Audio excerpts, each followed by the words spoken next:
믿음으로 우리가 권면하는 것, 우리가 거기까지 가 있는가? 자녀는 믿음으로 나아가려고 하는데 부모의 믿음이 따라가고 있는가? 이런 부분도 우리가 생각해 볼 필요가 있는 거예요. 오늘 여러분, 이 세상의 기준이 아닌 하나님의 기준으로 살아가도록, 여러분, 우리가 자녀들에게 무엇을 말하고 있는가? 이것이 우리의 신앙의 현 주소예요. 우리 히브리서 11장 32절에서 35절까지 말씀입니다. 신약성경 366쪽의 말씀입니다. 32절에서 35절까지 말씀 제가 봉독해 올립니다. 내가 무슨 말을 더하리요? 기드온, 바락, 삼손, 입다, 다윗 및 사무엘과 선지자들의 일을 말하려면 내게 시간이 부족하리로다. 그들은 믿음으로 나라들을 이기기도 하며 의를 행하기도 하며 약속을 받기도 하며 사자들의 입을 막기도 하며 불의 세력을 멸하기도 하며 칼날을 피하기도 하며 연약한 가운데서 강하게 되기도 하며 전쟁에 용감하게 되어 이방 사람들의 진을 물리치기도 하며 여자들은 자기의 죽은 자들을 부활로 받아들이기도 하며 또 어떤 이들은 더 좋은 부활을 얻고자 하여 심한 고문을 받되 구차히 풀려나기를 원하지 아니하였으며. 아멘. 오늘 이 말씀 가지고 믿음 안에서 가지는 능력이라는 제목으로 함께 말씀을 나누기를 원합니다.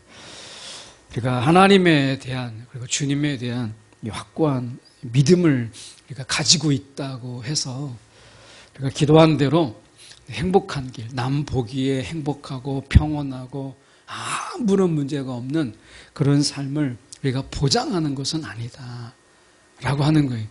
우리가 전도할 때 예수 믿으면 모든 문제가 다 해결되고 다 잘 됩니다 라고 하는 것은 궁극적으로는 맞지만 이 세상의 삶을 볼 때는 맞지 않는 이야기다 라고 하는 거예요. 우리가 궁극적으로는 그 말이 맞는 것은 우리가 가야 될 그곳이 아픔도 없고 슬픔도 없고 괴로움도 없는 영원한 나라, 주님과 함께하는 그 천국을 우리가 가는 거잖아요. 근데 이 땅에서 사는 천국의 삶, 우리는 이 땅에서 천국을 살고 천국을 누리고 그리고 천국을 연습하는 삶으로 저와 여러분은 부름을 받았어요. 그런데 이 세상에서 분명히 우리는 주님과 함께하는 기쁨을 갖지만 세상 속이라고 하는 이 부분에서 여전히 우리는 세상이 주는 그런 핍박과 또는 환난과 또 세상 속에서 가지는 고난, 우리가 이 세상은 예수도 십자가에 못 박았을 뿐만 아니라 예수를 따르는 자들도 미워했어요. 그래서 우리가 세상 속에서 당하는 그런 억울한 일들과 또 우리가 힘든 일, 이런 일들이 우리 가운데 있다라고 하는 것입니다. 오늘 이 믿음의 장에서 11장이 믿음의 장인데 이 믿음의 장에서 나와 있는 인물들, 그러니까 믿음의 사람들의 인물들을 가만히 보면 그들이 다 형통한 삶, 이런 건 아니었다라고 하는 것을 우리가 보게 됩니다. 어쩌면 우리는 이 믿음이라는 것이 있기 때문에 세상으로부터 손해도 보고 때로는 세상에서 바보 취급도 당하고 세상에서 우리가 학대를 당하기도 합니다. 그래서 많은 선교사님들의 선교 편지를 보면 여전히 어려움 속에서 열악한 환경 속에서 그들이 살아가고 있는 것을 보게 돼요. 선교 편지 읽어보면 참 눈물 없이 읽기가 참 어렵습니다. 그만큼 우리가 어렵다라고 하는 거예요. 우리가 지상에서 있는 동안에 우리는 우리의 이 고통에 분명히 이 고난에 분명한 목적이 있죠. 그냥 당하는 고난이 아니고 이 고난에 분명한 목적이 있어요. 우리가 주님을 따르고 우리가 이 땅에서 하나님의 나라를 우리가 우리의 삶으로 드러내는 이 분명한 이유가 있죠. 그리고 하나님이 우리와 함께 하신다라는 이 약속, 이것을 붙잡고 우리는 이것을 견뎌내고 이겨내는 거예요. 자, 이런 가운데서 오늘 말씀을 돌아가서 저희가 보면 32절에 보면 이런 말씀이 있습니다. 내가 무슨 말을 더하리요? 기드온, 바락, 삼손, 입다, 다윗, 그리고 사무엘 선지자들의 일을 말하려면, 그런데 이 중에서 보면 기드온 처음에 믿음이 없는 그런 사람이었어요. 겁쟁이였어요. 우리가 삼손 음란하게, 그러다가 마지막에 삼손이 자신의 부름받음을 이 나실이라고 하는 이 사실을 잊어버린 채 그는 인생을 낭비하며 살다가 마지막에 하나님의 이 간구함 속에 그는 마지막 그 사사로서의 삶을 살았는데 참 부끄러운 인생을 그가 살았죠. 다윗, 그는 완전하지 않았어요. 그는 여전히 죄인이었어요. 부족하고 용감하지도 못했고 어떻게 보면 그들 속에서 부족했지만 하나님께서 그들을 부르셔서 하나님의 일을 맡기시고 그리고 믿음의 길을 가게 하신 것을 보게 돼요. 우리가 믿음의 길을 간다라고 하는 것은 우리가 완전해서 그런 거 아닙니다. 여전히 연약하고 때로는 의심도 있고 때로는 우리는 죄도 있고 때로는 우리 가운데 좌절하기도 해요. 그런데 이들처럼 하나님께서 그들을 믿음의 길로 인도하신 것처럼 저와 여러분을 믿음의 길로 인도하시는 거예요. 우리가 믿음이 약할 때 하나님께서 우리 가운데 믿음을 더하여 주시고 내가 주저앉을 때 하나님이 믿음으로 일어설 수 있도록 우리를 일으켜 주셔서 우리가 여기까지 왔고 그리고 우리는 이 길을 계속 갈 거예요. 오늘 이 히브리서의 말씀을 통해서 저희가 보려고 하는 것은 하나님이 어떻게 이 믿음 없는 자들이 살아가면서 이 끝까지 주님을 놓치지 않고 살아갈 수 있는 이 능력을 어떻게 공급하셨는가라고 하는 것을 저희가 살펴보려고 하는 거예요. 여러분 말씀에서 보면 33절에 그들은 믿음으로 나라들을 이기기도 하며 그들은 이 전쟁에서 다른 나라들과 더 강하고 더 힘이 있고 무기도 더 최신식의 무기를 가진 그들과 싸워서 이겼어요. 하나님이 승리케 하셨어요. 더군다나 의를 행하기도 하고 약속을 받기도 하며 사자들의 입을 막기도 했다라고 얘기합니다. 우리가 다니엘과 그 친구들을 알잖아요. 불못불에 들어갔고 사자굴에 들어갔어도 그들을 건지신 하나님의 역사, 하나님의 기적을 보죠. 그들이 능력이 있어서 그랬을까요? 아닙니다. 그들의 능력이 아니었어요. 다니엘의 능력이 아니었고 그 친구들의 능력이 아니었어요. 불못불 가운데서 어떻게 보면 쇠를 녹일 수 있는 그런 천도가 이상 넘는 그런 속에서 어떤 것, 옷 하나까지도 타지 아니하고 머리털 하나까지도 타지 아니하고 나올 수 있었던 것은 어떻게 그들의 능력이라고 말할 수 있겠어요? 그건 하나님의 능력이죠. 그런데 다니엘이나 그 친구들은 사자굴이나 이 분무불 속에서 건짐을 당했지만 그러나 초대교회의 역사나 교회사를 보면 불에 타서 죽은 자들도 있고요. 더 끔찍하게 죽은 자들도 있어요. 하나님이 다니엘을 구하신 하나님이 능력이 없어서 누구는 그렇게 불 가운데서 그렇게 화형을 당하여서 죽게 내버려 두었을까?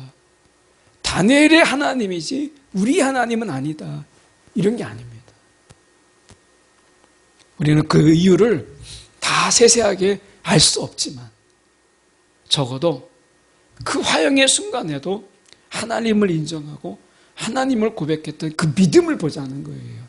결과가 아니라 그 믿음. 그가 어떻게 그 죽음의 순간까지 믿음을 지켜냈는가. 진정한 능력은 어떤 기적, 사자굴 속에서 막 나와야 되는 이런 게 아니라 진정한 능력이라고 하는 것은 이 험한 세상 속에서 우리의 믿음을 잃지 않는 것. 이게 진정한 능력이에요. 우리가 다윗이 이야기가 나오지만 다윗은 우리가 화려한 기적을 경험하지 않았어요. 그럼에도 불구하고 그는 믿음의 길을 지켰어요. 죄가 있었지만 하나님을 떠나진 않았어요. 우리가 진정한 능력이라고 하는 것은 무엇이냐? 하나님이 이 믿음의 길을 잃지 않도록, 우리가 믿음의 길에서 벗어나지 않도록 우리를 지켜주시는 그 하나님의 능력, 이것이 우리 가운데 있다라고 하는 것입니다. 그래서 우리가 말씀에 우리가 보면 34절에 불의 세력을 멸하기도 하며 칼날을 피하기도 하며 연약한 가운데 강하게 되기도 하며 전쟁에 용감하게 되어 이방 사람들의 진을 물리치기도 하며. 자, 사실 아무런 보잘것없는 그런 사람들이에요. 그런데 불의 세력을 멸하기도 하고 칼날을 피하도록 하나님께서 붙잡아 주시죠. 우리가 다윗 같은 경우 사울의 이 칼날을 피하게 하시잖아요. 하나님께서 연약한 가운데서 강하게 하는 하나님의 사람들을 우리는 봐요. 모세가 그가 원래부터 강한 자가 아니었잖아요. 여호수아, 그 놀라지 말라, 두려워하지 말라. 하나님이 이 여호수아가 얼마나 두려움 가운데 있는지, 얼마나 용기가 없는지 두려워하지 말라라고 말씀하세요. 담대하라 말씀하세요. 이건 거꾸로 이야기하면 그가 용기가 없었다라고 하는 거예요. 그런데 하나님께서 용기를 주시고 우리를 강하게 하시는 하나님의 능력, 이 능력이 믿음의 길을 가는 자들에게 하나님의 능력이 함께 하셨다라고 하는 것입니다. 이 세상은 능력의 시대예요. 이 시대는 우리가 능력이 있는 자가 대우받고 실력이 있는 자가 존중을 받는 이런 시대에 우리가 살고 있어요. 이런 시대에 실력이 아니고 능력이 아니라 믿음을 이야기하는 이 하나님의 말씀, 우리 가운데 요구하시는 것은 능력이 아니에요. 얼마나 실력이 있느냐, 얼마나 능력이 있느냐가 아니라 하나님은 우리 가운데 얼마나 믿음이 있느냐. 세상의 가치와 달라요. 세상의 가치는 믿음이 없어도 내가 실력이 있으면 괜찮아요. 그걸로 살 수 있어요. 세상은 실력과 능력과 그가 얼마나 우리가 많은 것을 해낼 수 있느냐라고 하는 것에 많은 돈을 투자해요. 기업은 사람에게 투자하는 거예요. 얼마나 당신의 능력이 얼마나 되느냐. 내가 당신에게 100을 투자했을 때 이 회사에게 1000을, 10,000을 벌게 한다면 내가 돈을 더 줄 수 있겠다라고 하는 거잖아요. 당신의 능력을 최대한 발휘해라. 그때까지 돈을 주는 거죠. 나중에 이제 어느 정도 실력이 바닥이 나고 이제 더 이상 보여줄 수 있는 능력이 없으면 그 사람의 나이와 상관없이 바로 잘려요. 해고당해요. 이게 세상의 이치예요. 보다 실력이 있고 보다 능력이 있는 자들 속에서 밀려나는 거예요. 그 세상은 우리의 가치를 오직 실력으로만, 능력으로만 봐요. 그런데 하나님께서는 우리를 볼 때 믿음을 보셔요. 믿음. 그래서 내가 얼마나 믿음이 있느냐라고 하는 거예요. 오늘 정말 감사한 것은 무엇이냐면 오늘 이곳에 나와 있는 인물들, 기드온, 여러분 기드온 딱 보면 야 정말 만만해 보여요. 야 기드온이 하나님의 저렇게 큰 용사로 하나님의 쓰임을 받았다, 전쟁의 용사로 쓰임을 받았다고 본다면 기드온이 얼마나 겁쟁이에요. 미디안 족속이 그들에게 이제 막 그 폭압적인 정치를 지배하고 있을 때 이 기드온은 포도즙 다 틀을 짜는 것조차 너무나 무서워서 숨어서 짰던 용기 없는 자였어요. 근데 하나님이 그에게 용기를 불어넣으시고 하나님이 그를 쓰시니까, 그렇다고 믿음이 많이 있었던 것도 아니에요. 믿음도 연약했어요. 그런데 하나님이 그의 믿음을 더하시고, 그리고 그가 하나님을 믿을 때 하나님은 그를 쓰셨어요. 큰 용사로. 능력이 아니었어요. 믿음이었어요. 이 시대에 여러분 세상의 가치로 살아갈 거냐, 하나님의 기준으로 살아갈 것이냐, 여러분, 우리가 결정을 해야 돼요. 내가 실력도 갖추고 내가 믿음도 있다면 더 우리가 나을 게 있겠습니까마는, 여러분, 이 두 가지를 다 겸비한다라고 하는 것은 어려운 일이에요. 내가 실력을 갖추다 보면 결국 세상에서 쓰임받기를 더 좋아하게 되고요. 내가 실력도 있으면서 믿음으로 내가 하나님께 쓰임받기를, 세상도 쓰임받고 내가 하나님께 쓰임받기도 한다는 것은 욕심이에요. 이것은 서로 충돌해요. 하나님의 쓰임과 세상의 쓰임이 충돌하는 거예요. 어느 편에 설 것인가 라고 하는 것이죠. 여러분, 우리 가운데 필요한 것은 믿음이에요. 믿음으로 우리를 보시는 그분 앞에 우리가 믿음으로 섰을 때 능력을 주시는 것은, 여러분, 하나님이 우리 가운데 주시는 거예요.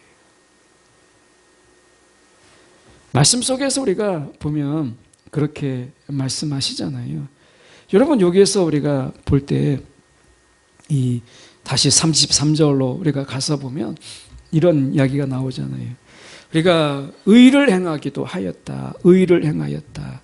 어떻게 보면 왕들이 솔로몬처럼 아주 지혜로운 재판, 이런 것을 통해서 했고, 다윗처럼 의의 정치, 공의와 정의를 행하는 그런 정치를 행했던 다윗의 삶을 우리가 보기도 합니다. 어떻게 보면 하나님께서는 이스라엘 그 지도자들에게 하셨던 그 약속을 신실하게 그가 지키셨어요. 그 약속의 최종, 우리가 가장 하나님의 약속의 절정이 어디냐? 예수 그리스도를 이 땅에 보내신 하나님의 약속. 이 약속을 하나님께서 지키셨어요. 믿음의 사람들을 통해서. 여러분, 우리가 이 세상은 서로 믿지 말라, 이걸 가리키는 사회 아니겠어요? 믿지 마라. 어른 믿지 말고 다른 사람, 모르는 사람 믿지 마라. 그래서 우리는 이 세상에 우리가 의심하며 사는 세상이 너무 당연하게 여겨지는 이런 세상에 살아요. 그만큼 세상에는 믿을 사람이 없다는 거예요. 믿을 사람이.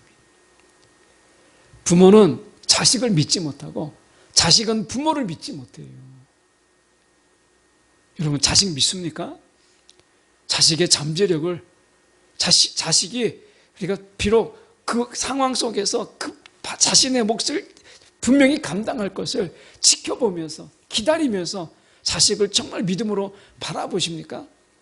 믿지 못하고 여전히 내가 믿지 못하고, 혹시 그러고 있지 않습니까? 부모는 자식을 믿지 못하고요, 자식은 부모를 믿지 못해요.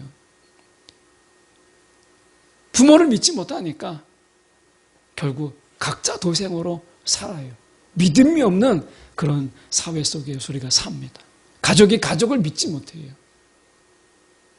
우리는 지금 서로를 믿지 못하도록, 믿지 말라고 가리키는 이런 사회 속에서 살아요. 그러니까 내가 살아남으려면, 이 정글 같은 사회 속에서 내가 살아남으려면 내가 강해야 되고, 내가 나를 지켜야 되고, 내가 실력이 있어야 되고, 내가 먹고 살려면 내 능력껏 먹고 살아야 되는 거예요. 왜 이런 때까지 왔느냐? 믿음이 없기 때문에. 우리가 그런 사회를 우리를 만들면서 자녀들에게 누구도 믿지 말라고 가르치는 거죠. 주님은 우리 가운데 반대로입니다. 믿으라 라고 이야기해요. 믿으라. 하나님을 믿고 주님을 믿으라 라고 말씀하십니다. 여러분, 믿음 없는 삶은 불안과 초조예요. 공포예요. 두려움이에요. 그런데 세상은 우리가 누군가를 믿어야 되는 세상이에요. 사람은 우리가 사람인자, 우리가 한자로 이야기하는 거 별로 좋아하지 않지만, 우리가 사람인자 보세요. 사람이 홀로 서 있나요? 누군가를 의지하는 게 사람이에요.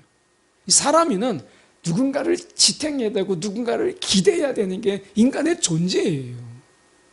그런데 믿지 말라는 거예요.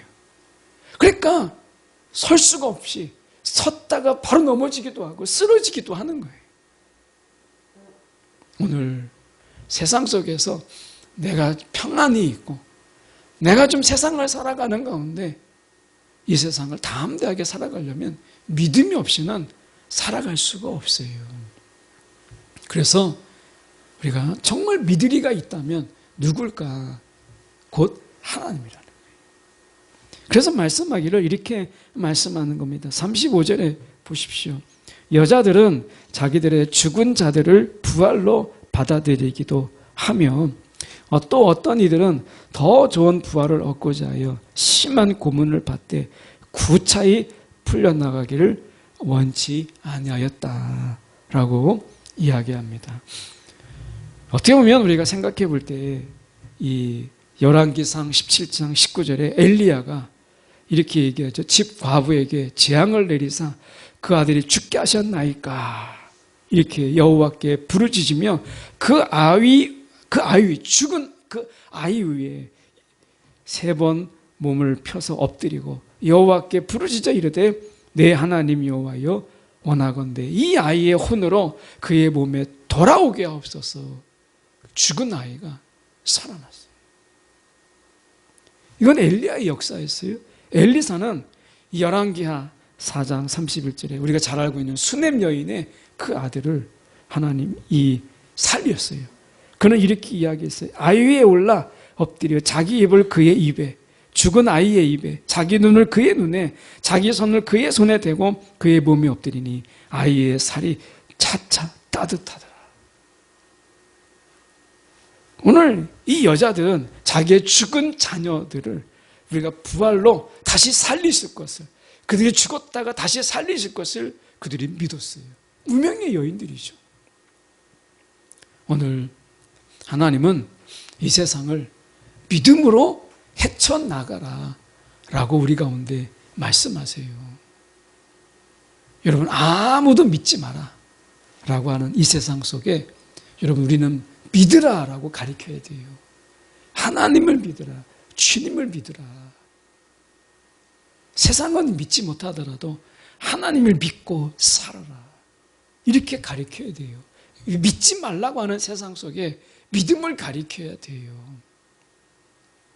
그렇지 않으면 여러분, 우리가 하나님의 이 길을 갈 수가 없어요.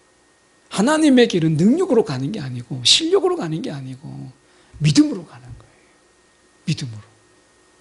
세상에 보면 여러분 얼마나 앞선 자들이 많습니까? 정말 지혜로운 또 지식 있는 이런 자들이 참 많아요. 여러분 신문에서 보셨겠지만 제가 신문을 보니까 미국의 이 캘리포니아 주 이 변호사 시험을 봤는데 제일 최연소 한국계 아이인데 17살. 17살에 고등학교, 대학교, 로스쿨까지 다 졸업하고 변호사가 됐어요. 17살. 20살 되기 전에. 여러분, 얼마나 놀라워요? 세상으로 볼 때는 아마 웬만한 사람들보다 2배, 3배, 2배 이상 빠른 거잖아요.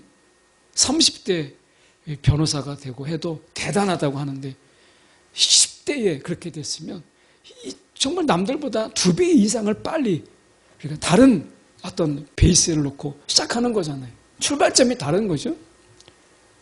그런데 하나님이 그들을 어떻게 쓰실지는 모르지만 여러분, 하나님이 우리 가운데 쓰시는 자들은 믿음이 있는 거예요. 실력이 아니라 믿음이라는 거예요. 여러분, 세상에 쓰이는 거예요. 세상에 쓰임 받는 것도 박수 치는데 세상이 그들을 박수 치잖아요. 세상에서 쓰임 받는 것. 그런데 하나님의 나라에 하나님이 쓰임 받도록 여러분, 믿음을 가지라고 하는 자들이 없다라는 거예요. 믿음을 가져라. 세상에서 우리가 이 기독교인들의 가정, 믿음의 가정이라고 하는 가정조차도 세상에서 살려면 믿음이 아니라 실력을 가져라, 이렇게 이야기하고 있다는 거예요. 여러분, 이거는 하나님의 가치에 우리가 어긋나는 거예요. 우리는 우리의 자녀들에게 믿음을 가져라, 이렇게 말할 수 있어야 돼요. 세상에서 막 영화롭게, 세상에서 명예롭게, 세상에서 박수 받으며 살라고 똑같은 기준으로 실력을 갖춰라가 아니라 우리는 믿음을 가져라고 이야기해야 돼요. 여러분, 무엇을 제일 많이 이야기하세요? 자녀들에게 너 정말 잘 살려면 너 실력 가져야 돼. 너 공부 열심히 해야 돼. 공부 열심히 하라는 얘기를 많이 하는데 너 예수 잘 믿어야 돼. 이런 얘기 얼마나 하십니까? 아마 거의 안 하실지 모르겠어요. 우리가 이런 부분에서 정말 회개해야 되지 않을까 하는 거예요. 공부 열심히 해라. 막 정말 잔소리처럼 막 입에 막 침을 튀어가며 너 공부해라. 너 공부해라. 이런 얘기 정말 많이 하는데 너 좀 예수 똑바로 믿어라. 예수 잘 믿어라. 너 정말 기도해라. 이런 거 우리가 잘 얘기하지 않잖아요. 그러면서 그가 하나님의 쓰임받기를 원하고 그가 믿음의 길을 가기를 원하는 이런 이율배반적인 이런 모습. 그래서 우리는 어떻게 해요? 예수의 길을 가는 것, 믿음의 길을 가는 것이 세상에서 박수 받으며 가는 길로 착각하고 있다는 거예요. 세상에서 우리가 잘 나가는 것, 이게 믿음의 길이라고 생각을 해요. 아닙니다. 믿음의 길이라고 하는 것은 그가 믿을 때 하나님이 인도하시는 길을 가는 거예요. 때로는 고난이 있어요. 여러분, 제가 만난 선교사님 중에는 정말 능력이 있어요. 정말 실력이 있어요. 대기업을 다니던 분이 다 그만두고 하나님의 부르심 속에서 그 일을 감당해요. 세상에 실력이 없어서가 아니에요. 믿음 때문에 그 길을 가고 있는 거예요. 근데 어렵죠. 병이 생기죠. 힘든 일도 많아요. 그런데 그 길을 가는 거예요. 누가 알아줍니까? 박수 쳐줍니까? 그런데 그 길을 가는 거예요. 하나님의 상이 얼마나 크겠습니까? 여러분, 오늘 우리가 우리 자녀들에게 믿음의 길을 가라. 믿음을 이야기해야 돼. 그래서 말씀에 우리가 보시면 35절에 우리가 보면 하반절에 보면 심한 고문을 받되 구차히 풀려나가기를 원치 아니했다라고 이야기하지 않습니까? 여러분, 그리스도를 믿는 믿음을 통해서 그가 승리하였 거예요. 이런 구차히 그가 풀려나기를 원치 않았다. 타협하지 않았다라고 하는 겁니다. 그가 이런 심한 고문 속에서도 예수를 부인하지 않았다라고 하는 것입니다. 이런 믿음의 길을 가는. 여러분, 우리가 이것을 위해서 우리가 기도하고 또 우리가 이것을 위해서 우리가 또한 응원해야 되지 않겠습니까? 왜 나인가? 아프리카에 또는 우리가 저 선교지 저 멀리 이슬람 지역에 숨죽이면서 사역하는 그런 분들도 있고요. 제가 아는 분 중에는 남편하고 같이 저 어려운 나라에 우리가 들어갔는데 그 자체가 그 나라에 가 있다는 그 자체가 비밀인 그 자체가 그런 나라가 있어요. X, Y, Z 이렇게 표현되는 이런 나라들, 그 나라를 언급해서는 안 되는 그런 나라들에 들어가서 남편 여의고 혼자 선교 사역을 감당하는 그런 분도 있어요. 어떻게 보면 이 세상에서 편하게 우리가 손자 손녀 보고 할 수 있는데 그 일을 마무리하기 위해서 들어가서 그 사역을 감당하는 분들도 있어요. 세상에서 우리가 별 볼 일 없는 일들이지만 하나님이 보실 때 얼마나 기뻐하신 일이겠어요. 여러분, 우리 마음속에 그런 마음을 가질 수 있는가? 터키에 하나 이야기하고 마치려고 합니다. 한 장로님이 계셨어요. 지금은 소천하셨습니다. 그분이 선교위원장이었어요. 그러니까 선교 나가시는 분들에게 축복하면서 박수 치면서 선교 나가는 거 응원합니다 했는데 자기 딸이 선교를 나가겠다고 하는 거예요. 그것도 이 터키 이슬람 지역입니다. 이 장로님이 선교위원장인데 너는 안 돼 이렇게 하신 거예요. 다 선교 나가는데 막 박수치고 정말 대단하십니다 막 기도하고 이렇게 했던 선교위원장이 자기 딸이 이슬람 지역인 위험 지역으로, 이 선교 지역으로 위험군으로 되어 있는 이런 튀르키예 지역에 간다고 하니까 얼굴이 굳어져 가지고 얼굴이 정색돼서 너는 안 돼, 너는 갈 수 없어 이렇게 하신 거예요. 나중에 그 딸이 아버지를 설득하고 결국엔 선교지를 갔어요. 이게 부모의 마음 아니겠어요? 그런데 여러분, 믿음으로 보내는 것, 믿음으로 우리가 권면하는 것, 우리가 거기까지 가 있는가? 자녀는 믿음으로 나아가려고 하는데 부모의 믿음이 따라가고 있는가? 이런 부분도 우리가 생각해 볼 필요가 있는 거예요. 오늘 여러분, 이 세상의 기준이 아닌 하나님의 기준으로 살아가도록, 여러분, 우리가 자녀들에게 무엇을 말하고 있는가? 이것이 우리의 신앙의 현 주소예요. 예. 내가 믿음으로 바로 서라. 너 기도해라. 하나님이 널 쓰실 거야. 믿음을 가져. 라고 말하느냐? 공부해라. 너 공부해야 돼. 라고 말하고 있는가? 그게 우리의 신앙의 현 주소가 아니겠어요? 내가 무엇을 말하고 있는 건가? 라고 하는 거죠. 여러분, 오늘도 우리의 자녀들이 믿음 안에서 살아갈 수 있도록 오늘도 권면할 수 있는 우리의 신앙 되기를 원합니다. 기도하겠습니다.